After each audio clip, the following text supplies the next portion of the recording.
So, how do you actually pass to a new age? Now, for in every time you pass, every time that you want to upgrade to a new age, I just changed to a second age, you will need to create a certain building or meet a certain condition and then pass here. In this case, from the first to the second, I just needed to create a temple, and then I went here.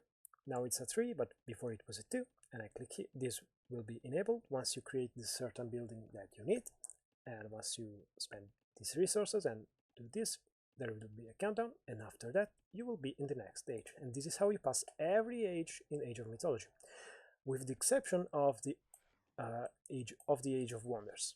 That is the 5th age. It is a new edition of Age of Mythology Retold, and in order to arrive there, you will actually need to create a wonder. That is the only exception to the rule, and the Age of Wonders is the only age where you can go revert back. So if you lose the wonder, you will go back to the age number 4.